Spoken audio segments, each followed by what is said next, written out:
हिमालय की गोद में बसा जम्मू कश्मीर अपनी प्राकृतिक सुंदरता के लिए दुनिया भर में एक महत्वपूर्ण स्थान रखता है। शिवालिक पर्वत श्रृंखलाओं के मध्य में अवस्थित उधमपुर नगर उत्तर भारत के स्वच्छ और सुंदर नगरों में से एक है। ये नगर इस समय 10 किलोमीटर से 12 वर्ग किलोमीटर में फैला हुआ है। इसके पूर्व में सूर्यपुत्री तवी नदी और पश्चिम में वीरू नदी बहती है।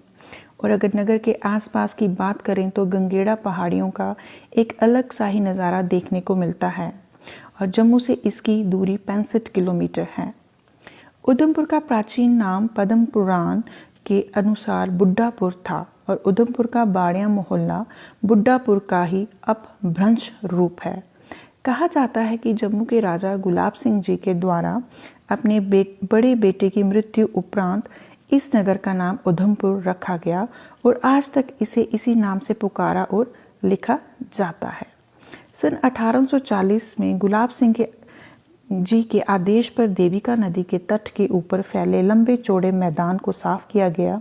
तदुपरांत डोगरा नगर स्थापत्य के अनुसार उधमपुर की रचना की गई। नगर में सबसे पहले एक भव्य और विशाल मैदान बना। महल के दक्षिण में एक चौगान था, इसे अब दब्बड़ कहते हैं, और इसके चारों ओर गोल बाजार है। जो बचा भाग है उसे भगत सिंह पार्क का नाम दिया गया है। महल के निकट पूर्व भी 1 किलोमीटर के लगभग लंबा बाजार है जिसे लंबी गली बाजार के नाम से जाना जाता है। इन भवनों के पूर्व अब उधमपुर का प्राचीन बाड़िया मोहल्ला है जिसकी बावलियाँ अति प्रसिद्ध हैं। उधमपुर का चौमुखी विकास और धार सड़क बनने से उधमपुर दोमेल से रोन दोमेल और राष्ट्रीय मार्ग पर ये दोमेल से रहम्बल तक फैला हुआ है। इस नगर के निवासियों का आहार दूध, दही, पनीर, चावल, गेहूँ, मक्की की रोटी, दालें, सब्जियाँ और चावल हैं। विशेष समारोहों में राजमा, चावल, चने की दाल और अम्बल मुख्य रूप से बनाए और खाए जाते हैं।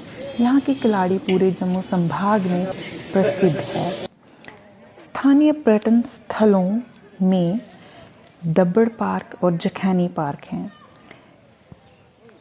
शहीद भगत सिंह पार्क, ये पार्क उधमपुर का केंद्रीय स्थल है। सभी तरह के सांस्कृतिक, धार्मिक और सामाजिक कार्यों के साथ साथ राजनीतिक दल भी अपने सम्मेलन इसी पार्क में आयोजित करते हैं।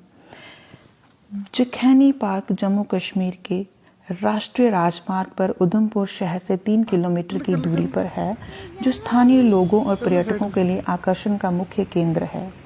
बसंत ऋतु में मौसम के अलग अलग रंगों के फूलों की सुंदरता देखने को मिलती है। पर्यटकों द्वारा इस पार्क की साफ सफाई, सुंदरता का ध्यान और फ्लोरिकल्चर विभाग द्वारा इस पार्क की बनावट और सजावट एक अलग सा ही अनुभव देता है। और अगर हम बात करते हैं उधमपुर की भाषा की, तो डोगरी भाषा को केंद्र माना जाता है। उधमपुर में सभी धर्मों और संप्रदायों के लोग रहते हैं और सभी हिंदू, मुस्लिम, सिख, ईसाई अपने धर्मों के प्रति आस्थावृद्ध रहते हैं। दूधाधारी मंदिर, ये मंदिर श्री राम जी को समर्पित है। इस मंदिर की विशेषता इसकी बनावट में लगाया हुआ सफ़ेद संगमरमर का पत्थर है और यहाँ का वातावरण बहुत ही मनोरम और शांत है। इस्कॉन मंदिर जम्मू कश्मीर का सबसे प्रसिद्ध मंदिर है। इस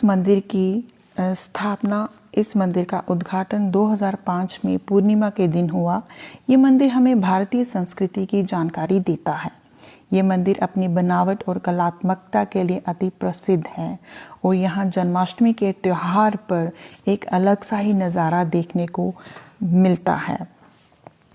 इस मंदिर के आचार्य प्रभुपाद जी की कृपा से पूरे विश्व में 108 मंदिरों की स्थापना की गई है और यहाँ पे हम सबको कृष्ण भक्ति का प्रचार करने का मौका मिलता है। इसी के साथ अगर देखा जाए, उधमपुर की विशेष प्रसिद्धि का कारण देविका तीर्थ है। इस तीर्थ स्थल के आसपास कामेश्वर मंदिर, नरसिंह मंदिर, देविका माता मंदिर, रघुनाथ मंदिर, गुरु रविदास मंदिर, विश्वकर्मा का मंदिर, हनुमान का मंदिर, शीतला माता का मंदिर है। देविका नदी को गंगा नदी की बड़ी बहन कहा गया है, उसका दर्जा दिया गया है और ये डुग्गर संस्कृति का एक उदाहरण है। लोगों की देवक नदी के प्रति असीम आस्था है। नदी के किनारे कई प्रकार के अनुष्ठान और साथ ही पितृ आत्मा की शांति के लिए यज्ञ और पिंडदान भी किए जाते हैं।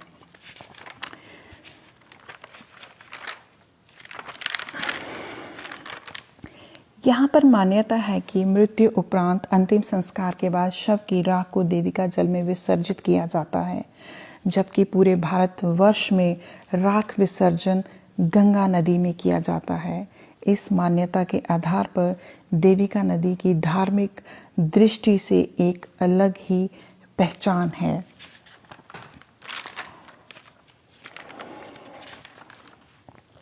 और यहाँ का जो इस समय कार्य चल रहा है, जो गवर्नमेंट है, इसके सुधार के लिए कई सारे उन्होंने कदम उठाए हैं कि ताकि आने वाले समय में देविका नगरी को साफ सुथरा रखा जाया सके।